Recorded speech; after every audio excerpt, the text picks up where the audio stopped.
Prends des risques. Vidéo TikTok de détenus, surpopulation, les prisons sont-elles au bord de l'implosion? Regardez cette vidéo notamment, c'était incroyable cette vidéo d'un détenu qui dit clairement qu'il cherche l'amour en prison. Bon, il est très drôle, on va pas se mentir, hein, regardez. L'équipe, pour toutes les femmes qui cherchent un dollar sérieux dans leur région, un dollar au gros bras, aux petites oreilles et au lourd passé judiciaire, si je peux me permettre. Un dollar qui n'a pas peur des drôles de mauvaises odeurs. Un dollar qui n'a pas peur des ongles accarnés, des champignons. Qui n'a pas peur des kilométrages abusifs. Qui n'a pas peur du nombre d'ex que tu as eu. Du nombre d'enfants que tu as pu avoir avec le nombre de pères différents. Et je regarde pas ça, je regarderai ta beauté intérieure, non pas extérieure. N'aie pas honte de ce que t'es. Contacte-moi, je vais m'occuper de ton corps. Je recycle tout, je prends tout. Ah, il est incroyable. Non, mais cette vidéo, je vous le dis, je l'ai regardée au moins 50 fois. Merci Pierre Botton d'être avec nous, ex-détenu, auteur du livre QB4, ce qui se passe en prison est pire que ce que vous pensez. Vous avez fait aussi un documentaire incroyable sur Canal+. Merci Pierre d'être là. Je suis très heureux de te voir à chaque fois. Hein. Prison à 2 reprises. Vous avez été condamné une première fois en 96 et une deuxième fois en 2020. Donc combien en tout déjà? Vous avez fait en tout déjà? En 2020, j'ai fait 2 ans pleins. C'est ça, oui. Et la première fois, j'ai fait 602 jours. Alors, c'est quoi la plus grosse différence que vous avez constatée entre ces 2 passages? La violence. La violence, une désorganisation absolument totale. La drogue, la présence de la drogue, omniprésente. Et le poids de la hiérarchie sur les surveillants qui n'ont absolument plus aucun pouvoir. Et puis l'arrivée des drones. Hein. Ah ouais? Ouais. Mais c'est vrai que quoi, les surveillants, plus aucun pouvoir là aujourd'hui? Non. C'est lâché par leur hiérarchie. L'administration a inventé un nouveau mot que je ne connaissais pas, peut-être que certains de vous le connaissent, c'est le présentéisme. C'est-à-dire qu'on ne mesure plus l'absentéisme des surveillants, mais on mesure ceux qui sont présents. Ah oui, et on est, je crois, il y a une prison où on est à 27% de présents. C'est incroyable. Alors, quand vous voyez cette vidéo, est-ce que ça vous fait marrer ou est-ce que ça vous attriste? Dites-nous autour de la table. Daniel. Il y a quelque chose de touchant, je veux bien entendre ça. J'ai entendu une sorte de petit bruit derrière moi quand on voyait la vidéo. Je ne sais pas si tu as dit à un moment, c'est quelque part un poète. J'ai cru. Ah non, c'est pas moi, j'ai pas parlé de poète. C'est toi, Juliette, j'ai entendu derrière moi. Mais au final, plus il avançait dans ce qu'il disait, dans sa recherche d'une compagne finalement, et je ne sais pas pourquoi j'ai connecté immédiatement à Nordal Lelandais et au scandale qu'on a appris récemment, à savoir qu'il a eu une relation sexuelle puisqu'il va devenir papa. Bah non, en fait, c'est pas normal. En fait, c'est pas normal. Moi, Pierre Botton, je suis content qu'il soit là parce qu'à chaque fois, je l'entends, son livre, c'est passionnant, c'est très intéressant. Les problèmes en prison, il faut résoudre ces problèmes, il faut des moyens, il faut une décision politique. Sauf que les conditions des détenus, si on prend les préoccupations des Français, mais ça va arriver en 150e position.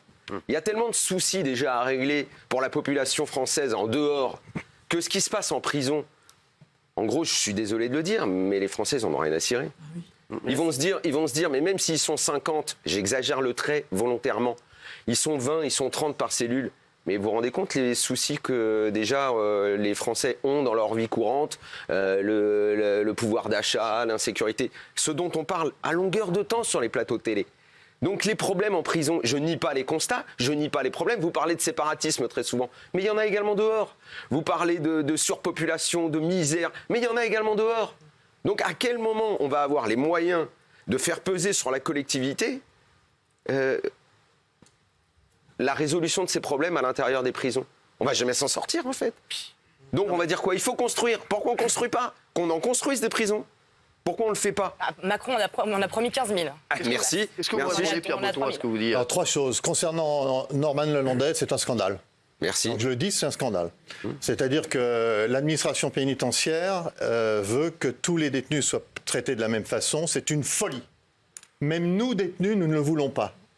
C'est-à-dire que même nous, détenus, nous isolons les délinquants sexuels. Donc que ce garçon, et je pense aux parents des victimes, c'est juste un scandale.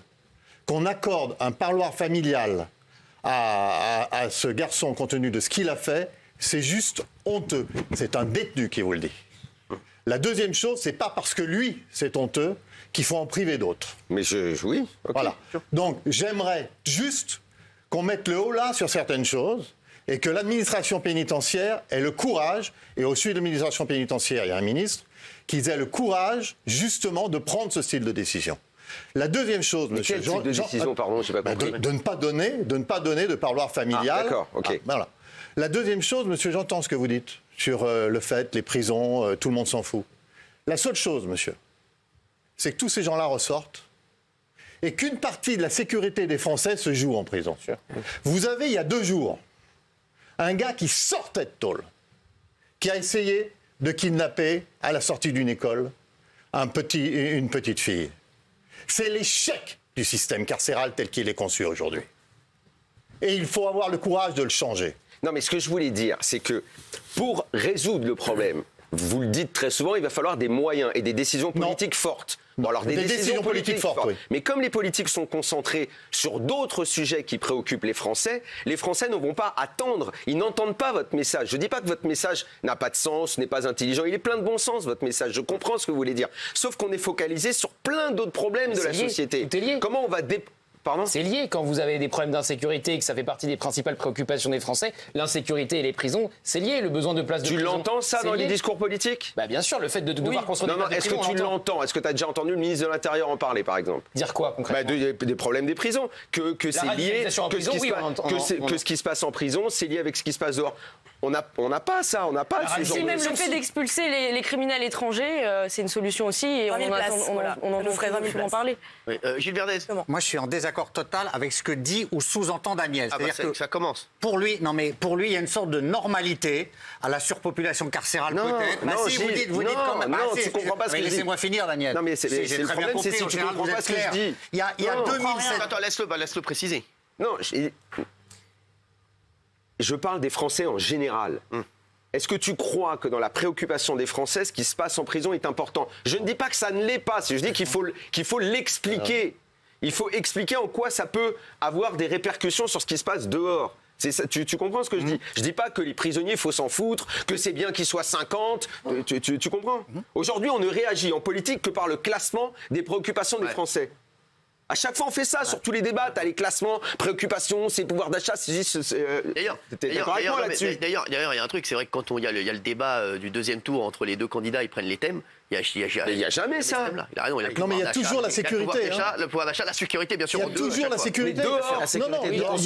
Oui, mais il y a toujours la sécurité. Quand vous avez des délinquants qui sont des trafiquants de drogue, que vous mettez en prison et qui ressortent, qui recommencent, qui maintenant sont armés de Kalachnikov, qui tuent ce qu'on appelle des dommages collatéraux. Et qu'est-ce qu'on dit dans ce cas-là ? Il fallait pas les laisser sortir. Non. On ne dit pas il faut améliorer à l'intérieur parce que ça empêchera. Non, ce qu'on dit à chaque fois. Excusez-moi, monsieur, mais il y a un ministre de la Justice qui devrait le dire. Alors, je voudrais qu'on monte des vidéos à 19h32 à nos téléspectateurs, des vidéos en prison, puisque il y en a qui font des lives TikTok, et puis il y a une vidéo qui a beaucoup tourné, c'est cette piscine. On y voit un détenu qui est dans une piscine, regardez. Juste avant l'arrivée de la longue lumière et du show business, j'ai fait que prier dans le noir.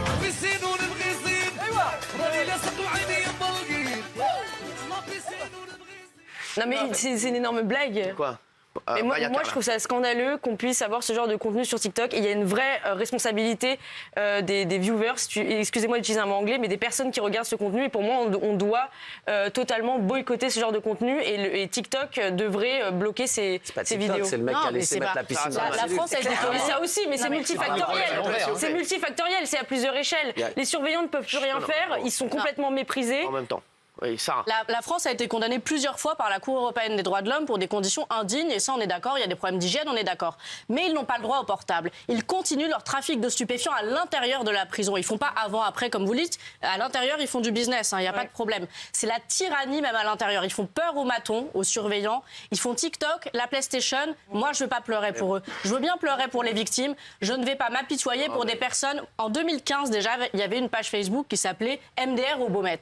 Je sais pas si ça vous parle. Ils avaient des liasses de billets de 50. La piscine. Est-ce que moi, ça me fait pleurer ? Ils n'avaient qu'à pas commettre d'infraction. Il y a un moment, ça va. Voilà, donc en 2 minutes, en fait, vous revenez à ce que je disais. Le problème, c'est que sortent toutes ces vidéos qui donnent l'idée que c'est un peu le carnaval dans la prison, qu'il y a ceux qui vont faire du karting en 1 an, si je résume sur la dernière année. Il y a le mec, il est dans sa piscine, il y en a un qui fait un môme. Et après, on vient et on parle de sujets sérieux. Pierre Botton vient nous alerter sur des sujets qui sont très sérieux, mais qui télescopent ce genre de guignolade. Comment les Français, comment vous voulez qu'ils se positionnent par rapport à ça? Ça devient inaudible. Et les politiques ne savent pas quoi faire. Patrice. Et ils sont perdus. Patrice, là-dessus, Moi, tu je voudrais dis quoi? poser une simple question. Je respecte que vous avez vécu, M. Botton. J'ai mon enfant qui est né à Grenoble, donc je connais un peu où c'est que vous avez été. Mais il y avait bien un programme pour que ce ne soit pas possible qu'on téléphone depuis les prisons. Pour le brouillage. Non, mais de toute façon, il y avait un programme aussi. Souvent, je dis que l'administration pénitentiaire, c'est l'éducation nationale avant l'arrivée de Gabriel Attal. Voilà, donc tant qu'il n'y a pas un politique qui va mettre la drogue en prison, excusez-moi, vous mettez des chiens et puis c'est terminé, la drogue après en prison en une semaine, il n'y en a plus. Il faut prendre la décision politique de le faire. C'est tout. Il y avait un programme de fouilles massives, il y avait un programme de brouillage des ondes, il y avait un programme de filet. Depuis 10-20 ans, mais ils sont nés où ça? Depuis 2009, les surveillants n'ont même plus le droit de fouiller systématiquement les détenus en sortie de... En rentrant. De visite de parloir. Du parloir. Voilà, ils n'ont plus le droit de les fouiller systématiquement. En fait, on nous dit qu'il n'y a jamais assez de moyens, et derrière, on nous dit qu'on les amène au Quai Branly et à l'Opéra. Donc, où est la vérité, quoi? Je reviens à ce que je disais quand je suis venu la première fois sur le plateau. Est-ce qu'il faut faire d'un cas une généralité? Non, pas forcément. C'est pas parce qu'un mec balance une vidéo sur TikTok. Mais il y en a beaucoup. Son annonce, tout le monde a son téléphone en prison. Son annonce pour trouver quelqu'un, franchement, elle n'est pas terrible. Hein. Franchement, il pourrait faire un petit effort. Elle est marrante. Voilà, elle est marrante, mais elle n'est pas terrible. Alors, on va se retrouver dans un instant avec Pierre qui nous a amené d'ailleurs une vidéo inédite. Vous allez voir, on y voit des individus lancer des mortiers à l'intérieur de la prison. Pour le moment, Pierre Botton est avec nous, ex-détenu et auteur du livre QB4, qui se passe en prison est pire que ce que vous pensez. Merci d'être avec nous, Pierre. Et c'est vrai qu'on voit de plus en plus de vidéos en prison, voilà, avec des téléphones, avec des piscines, avec des dates, des gens qui proposent des dates à des jeunes filles. Donc c'est vrai que ça fait énormément réagir en ce moment. On a parlé de Nordal Lelandais, le sexe en prison. Les détenus, est-ce qu'ils ont le droit d'avoir des relations sexuelles en prison ou pas? Alors, il y a des unités de vie familiale qui sont des petits studios qui peuvent être accordés après avec une personne qui a un permis de visite et qui peuvent être accordés après une commission tous les mois lorsque la prison est équipée d'unités de vie familiale. Il y a des prisons qui sont pas équipées. Donc 24 heures en Airbnb, quoi. Mais pardon? C'est ce qu'a vécu Nordal Lelandais, c'est 24 heures en Airbnb. C'est des petits appartements aménagés à côté de la prison. Nordal Lelandais a passé 24 heures avec sa chérie là-bas pour copuler, faire des bébés. Voilà ce qui se passe aujourd'hui dans les prisons, il faut quand même le dire. Alors, si je puis me permettre, excusez-moi, je ne voudrais pas qu'on fasse de Nordal Lelandais à une généralité. Non, mais ça a choqué tout le monde, vous comprenez. Mais ça me choque, ils ont moi aussi. consommé du rhum et de la cocaïne dans ce petit appartement qui est situé à côté de la prison. Deux choses. Et ils ont fait sur Nordal Lelandais, je suis tout à fait d'accord avec vous, ça doit s'arrêter. OK. Sur la drogue, c'est pareil, je suis d'accord avec vous. Il faut que ça s'arrête. Mais qu'est-ce que fait l'administration pénitentiaire? Qu'est-ce que fait l'administration? Justement, c'est le problème. L'administration pénitentiaire, aujourd'hui, elle a bon dos, mais elle est complètement dépassée par la situation. Moi, je pense qu'elle est encore, et il y a beaucoup de témoignages de surveillants qui racontent qu'ils sont encore sur des méthodes d'il y a un siècle. La population, elle a changé, la population, elle a grossi. On a, effectivement, je suis d'accord avec ce que disait Daniel, les Français, ce qui se passe en prison. Bon, alors d'abord, je pense que ces vidéos, ça les agace. Les Français, je trouve que c'est de la provocation, c'est les impôts des Français qui paient la prison. Ils voient ces vidéos, ça les agace, mais en même temps, ils se disent, c'est pas notre problème, on a d'autres problèmes. Et l'administration, elle est dépassée aujourd'hui, il faut revoir les méthodes. Pascal, il faut arrêter de dire l'administration, elle est dépassée avec les agriculteurs. Non, excusez-moi, elle est dépassée avec les agriculteurs, elle est dépassée avec l'éducation nationale, elle est dépassée avec les... Il faut arrêter. Il y a un pouvoir politique ou il n'y en a pas? Excusez-moi, quand il y a eu un pouvoir politique à l'éducation nationale, il n'y a pas une administration dépassée. Le seul problème, c'est que si vous la laissez faire, si vous n'imposez pas les choses, alors elle est dépassée. Il y a un ministre de la Justice, s'il dit demain, je veux demain qu'on envoie les chiens dans les prisons, demain, il y aura les chiens dans les prisons, et dans une semaine, il n'y a plus de drogue en prison, madame. Il vous a reçu, le ministre de la Justice. Je ne sais pas combien de plateaux télé vous avez fait avec votre livre, et vous dites des choses qui ont l'air pleines de bon sens. Vous a reçu, le ministre? Je vais vous expliquer une chose, monsieur. Je discute avec les gens qui ont des convictions. Un mois avant sa nomination, monsieur Dupond-Moretti a signé une pétition contre la surpopulation carcérale. Oui. Un mois avant sa nomination. Oui. Aujourd'hui, on atteint le record de surpopulation carcérale. Qu'est-ce que vous voulez que je discute? Donc il vous a pas reçu?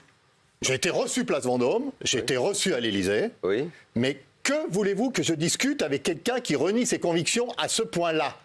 Donc, mais c'est pas grave, il a encore la possibilité d'agir et il doit agir. Je vous assure, monsieur, vous faites une faute extraordinairement grave. C'est vrai que les Français ne s'intéressent pas aux prisons. Mais ils vont s'y intéresser.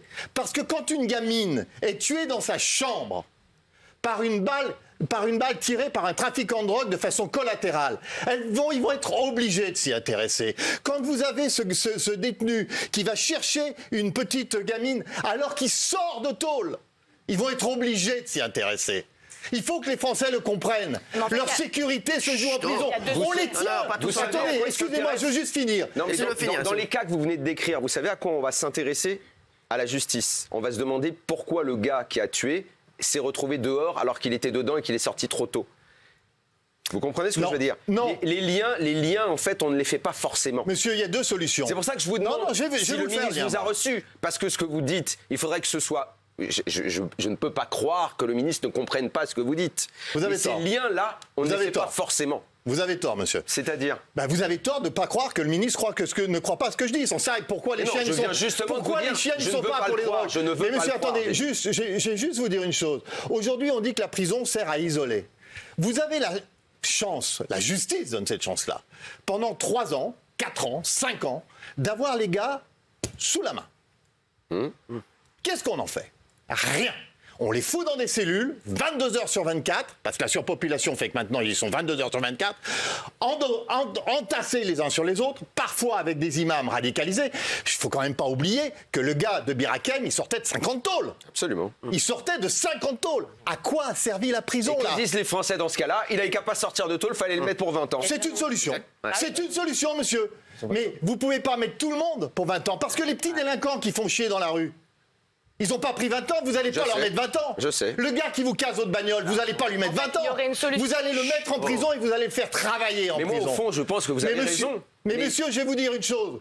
Depuis 3 ans, le taux de travail en prison a baissé. La surpopulation a monté. Moi, je connais des patrons du CAC 40 qui sont prêts à faire travailler les mecs en prison. Je suis prêt. Vous savez comment l'administration pénitentiaire les reçoit? Comme des chiens. Des grands patrons qui sont dans le monde, partout dans le monde entier.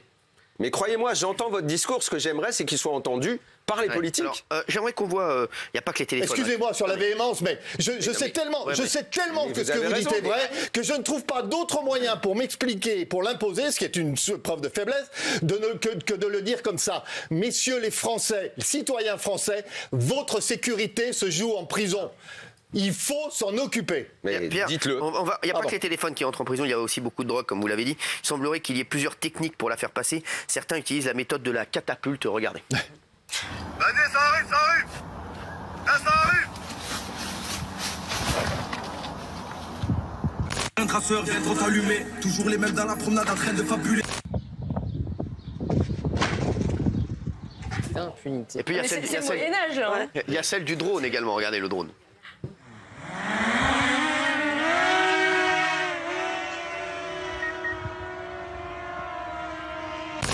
C'est qu'on est méchant, pas mal sur les gens. Sans produit, je redescends quand les 22 sont présents. Putain. Prends-le doucement. Ouais, lâche, frérot, lâche. C'est hallucinant, les mecs ont livré leur shit à leur fenêtre. Quoi. Alors, c'est vrai que c'est une livraison à domicile. Vous l'avez connu, là, je vois quelques sourires, hein. Oui. Mais quand ça va être des armes, quand il va y avoir un surveillant qui va être descendu, on va plus voir beaucoup de sourires. Hein. C'est vrai que là, ça fait sourire, hein, on le voit. Non, bien sûr, mais bon, c'est humain. Ouais. Mais je vous dis, et vous savez, malheureusement, j'ai peur d'avoir raison un peu trop tôt. Et écoutez ce que je vous dis. Il y a 7 ans, je disais, sur un plateau télé, chez Jean-Jacques Bourdin, pour ne pas le nommer, attention aux formes déradicalisées. Le soir même, il y avait l'attentat de Nice. Aujourd'hui, je vous dis, attention, il va y avoir en prison des armes qui vont être livrées et une prison va être prise de l'intérieur. Il va y avoir une mutinerie, mais avec des armes. Donc il faut s'en occuper. Il faut s'en occuper parce que c'est, je le répète, la sécurité des Français. Il faut s'en occuper. C'est un problème majeur. La violence en prison, elle est vraiment présente ou pas ? Inouïe. Elle est juste inouïe. En 25 ans d'écart, en 25 ans d'écart, c'est juste inouï. Et qu'est-ce qui a changé alors? Qu'est-ce qui a changé? D'abord la population pénale. Premièrement, la population pénale. Le fait que ces gamins ne sont pas élevés. Ils sont déjà, eux, depuis tout jeunes, élevés dans la violence. C'est-à-dire que le père frappe la mère. À l'intérieur de la famille, il y a déjà cette violence-là. Donc leur seule réaction, c'est la violence. Moi, j'ai assisté à des scènes. Je vous assure, c'est affolant. D'ailleurs, je vous dis très honnêtement, avant, quand j'étais en scooter, moi je me balade en scooter, j'ai un scooter sur le périph' et tout ça. Bon, je pouvais parfois, vous voyez, comme beaucoup de Parisiens. Aujourd'hui, je le fais plus, hein, parce que je sais qu'il y a beaucoup de gens qui sont armés et que vous pouvez perdre la vie avec un truc comme ça, parce qu'ils sont élevés comme ça. Ils sont élevés la violence. Ils ne sont pas élevés dans la discussion. Ils sont élevés dans la violence. En 2022, il y a eu plus de 15 000 actes de violence recensés. Et 11 669 actes de violence physique entre personnes détenues, entre détenus. C'est quoi? C'est tous les jours? Et il y a beaucoup de viols aussi. Pardon? Il y a beaucoup de viols aussi en prison. Il y a beaucoup de viols. Puis alors là, excusez-moi, mais MeToo aurait un travail considérable à faire en prison. Parce que là encore, je le répète, excusez-moi, c'est ça ce qui me rend véhément. Ce que je ne comprends pas, c'est que quand ils sont dans la nature, les gars, dans leur cité, où la police ne peut plus d'ailleurs entrer, je comprends. Je comprends qu'on dise, bon, on peut rien faire, je comprends, c'est complètement fou. Mais là, ils sont, on les a sous la main. Je les ai vus, j'ai été 2 ans avec eux. On les a sous la main. On peut leur dire, viens là, venez, MeToo, venez, on va faire un truc. On peut leur dire, viens, on va essayer de te donner un travail, on va essayer de te mettre sur le numérique, on va essayer de te donner comme ça. Et puis s'il y a ça, tu vas y avoir une remise de peine, et ainsi de suite, ainsi de suite. Et ça, vous croyez? Alors, vous nous décrivez une situation où vous avez des gens qui sont élevés dans la violence.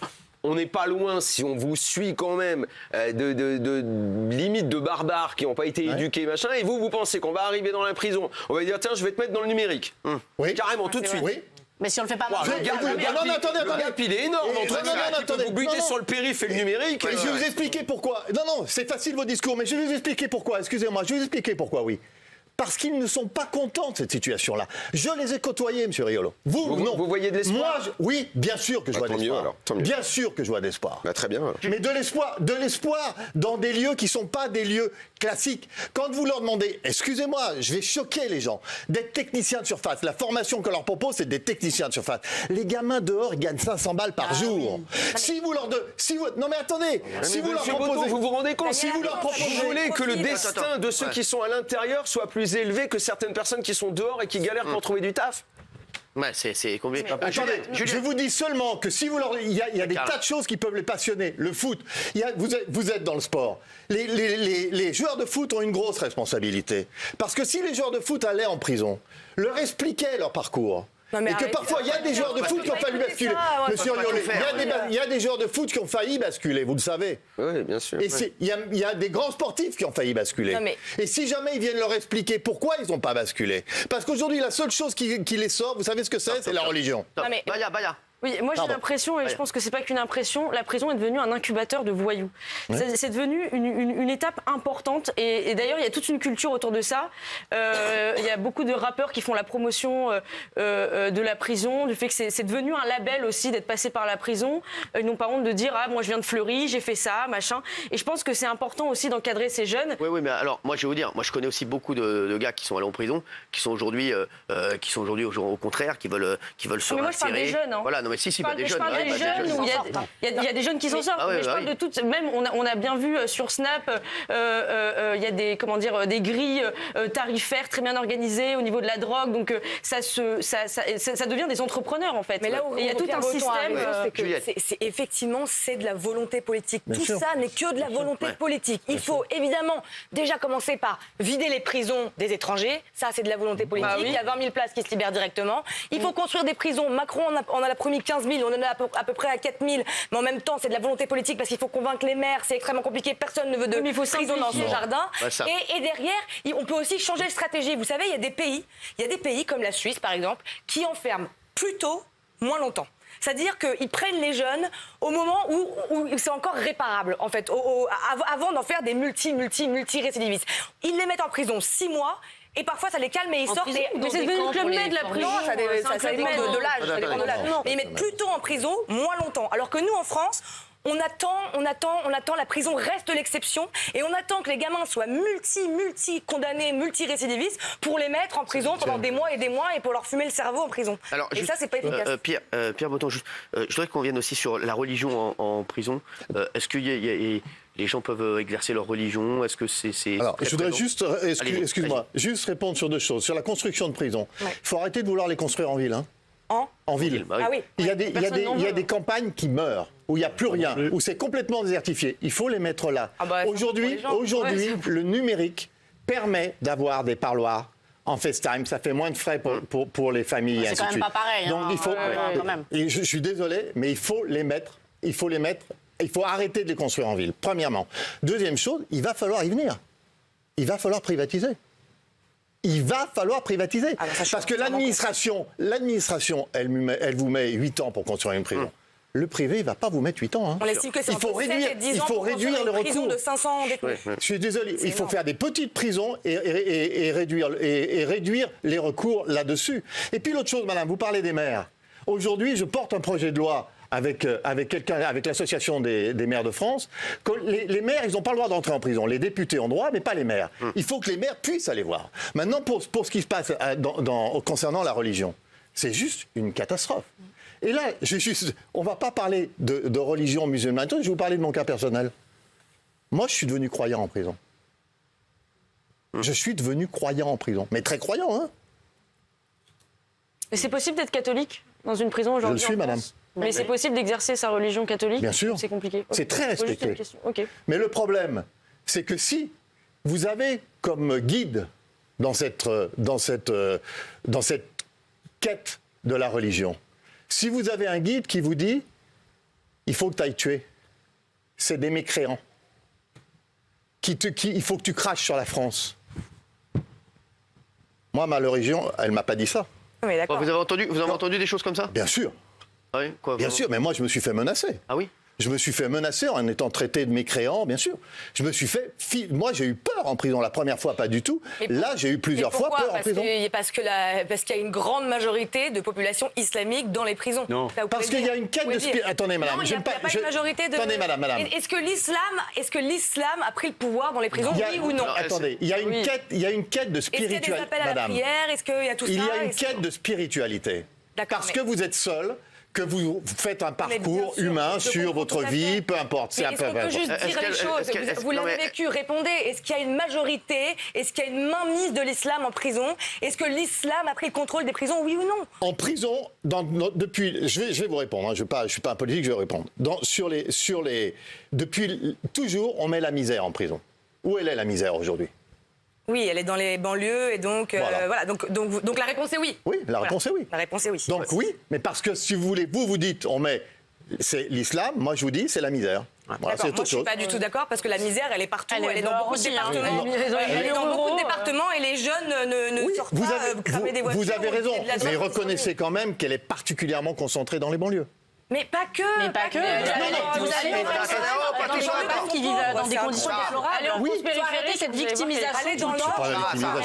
C'est pas de la victimisation. Juliette. Non, mais aller dans certaines régions, dans le Nord, etc. Il y en a marre. Il n'y a pas que les banlieusards qui sont pauvres. Si c'est les plus gâtés, c'est là où on met plus d'argent. Le plus d'allocs. Dans les campagnes, on construit des gymnases, on les emmène en vacances. Ils ont des associations, etc. Il y a des oubliés, il y a des vrais oubliés en France, des gens qui sont vraiment pauvres et eux, ils crament pas des voitures. C'est marrant. C'est marrant, ils agressent pas dans la rue, c'est drôle. Je suis pas en train de défendre les banlieues, hein. Bah si, non, pas du tout, absolument pas. Je suis en train de vous dire ce que j'ai constaté, c'est tout. Oui. J'ai constaté. Vous avez du mal à dire que non, pas du tout, absolument pas. Mais attendez, madame, j'ai aucun mal à rien. Je vous dis seulement que j'ai constaté qu'en prison, il y avait une majorité de Français issus de l'immigration, de l'Afrique, et qui étaient, c'est vrai, sous la coupe d'imams autoproclamés. Ah bah ça, oui, bien sûr. Mais je ne remets pas du tout ça en cause. Ça, oui. On sait qu'on a un énorme problème de radicalisation en France. Mais je vous dis, l'islamisme. Que là aussi, l'administration pourrait faire beaucoup de choses, parce que ce que font les imams autoproclamés, il y a des gens qui pourraient le faire, qui pourraient faire les choses différemment. Bien sûr. Et d'ailleurs, Cyril, si je peux dire quelque chose, pour le jeune radicalisé qui avait tué Dominique Bernard. Oui. On m'avait appris directement par une connaissance que j'ai en prison que, évidemment, son frère, qui lui est emprisonné pour radicalisation et islamisme, était obligé de suivre des séances de déradicalisation. Et en fait, ils y vont pas. Ils n'y vont jamais, en fait. Là. Et on m'a appris qu'en fait, la majorité de ces gens n'assistent pas à leurs séances parce que, de toute façon, qu'est-ce que vous voulez faire? Ils sont déjà en prison, vous n'allez pas les obliger. Donc, en fait, toute cette question de déradicalisation en prison, tout ça, c'est du flanc. Mais de toute façon, moi, je ne crois pas à la déradicalisation. Voilà. Hein. Juste, j'ai une question à vous poser, Pierre. Une question perso. Moi, je devais aller avec des amis à moi qui étaient des ex-détenus en à Villepinte, je crois, non? Ouais, à Villepinte. Ouais. Non, et ils m'ont toujours refusé. Ouais. Est-ce que ça, c'est du ressort du garde des Sceaux, ça? Bien sûr, mais moi j'ai été à l'origine. Vous pensez que ça passe par le garde des Sceaux et qui oui, peuvent lui demander mais Cyril, il y a quelques années, nous avions projeté ensemble de faire une expérience en prison, il y a longtemps, hein, il y a 10 ans, et je me suis fâché avec Jean-Jacques Urvoas parce qu'il avait refusé, parce qu'il s'avère qu'aujourd'hui, voilà, on est dans ce... Vous savez, enfin, on se connaît, hein, Cyril, et donc on se connaît, et... Aujourd'hui, il y a beaucoup de gens qui disent « Ah là là, tu vas chez Hanouna, oh là là là, un peu en se pinçant le nez et tout ça. » Mais moi, je suis désolé, Hanouna, il y a 10 ans, il était d'accord pour s'occuper des prisons. Là où il y a tout un ensemble de gens de la gauche caviar qui n'étaient pas prêts à y aller. Donc, si tu veux... Toi, tu as voulu le faire et c'est les gardes des Sceaux qui n'ont pas voulu. Aujourd'hui, moi, quand tu m'as informé que tu voulais y aller, je t'ai dit, je pense qu'on ne te laissera pas aller. Et ça s'est confirmé, on ne t'a pas laissé aller. Pourquoi en fait? C'est quoi, c'est mes relations? T'as la réponse. Hein, c'est mes relations avec le garde des Sceaux? Pas cité. Non, je pense pas. Je pense que c'est une question d'image, c'est une question, puis voilà. Mais en tout cas, je te rassure. Il y a des gens qui m'ont dit, il y a des gens qui m'ont dit aussi, je te le dis, tu me dis comment, qui m'ont dit Hanouna, il va arriver en prison, il va voir ce qui s'y passe, tout ça. Ils ont pas c'est pas bon, il va en parler derrière, il peut nous foutre la merde. Oui, mais regarde, moi j'en parle aussi. Et puis l'autre chose, moi, attends, si on peut livrer 2-3 petites choses. Pourquoi je t'avais dit, est-ce que tu peux faire quelque chose?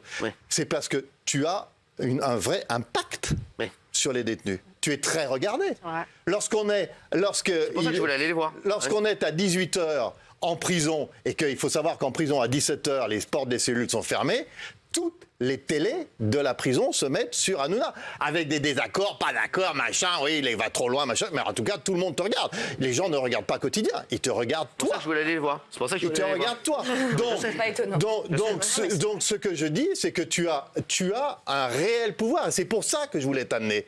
Parce que je suis persuadé, et c'est là où je reparlais des footballeurs.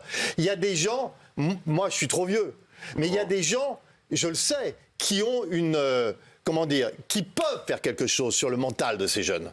Ils peuvent faire quelque chose. Et vous dites tous que je demande des moyens. C'est faux. Je ne demande pas de moyens. Je demande seulement que les politiques s'en occupent et qu'ils appliquent leur pouvoir. Là où le politique n'applique pas le pouvoir, c'est l'administration qui prend le pouvoir et c'est une catastrophe. Donc le politique doit prendre le pouvoir. Pierre, je te pose une dernière question. Tu penses que ça remonte quand il y a une demande de ma part comme ça, parce que j'ai tout bien fait et tout ça, tu penses que ça remonte Ah bien sûr. Ah oui. Oui. Ça remonte. T'es pas naïf quand même. Ah oui. On ne peut pas l'appeler tout de suite, le garde des Sceaux. Donc c'est ça, bah oui. J'ai son numéro, hein, si tu veux l'appeler. Moi, il me répond plus, mais si tu veux l'appeler... Moi non plus.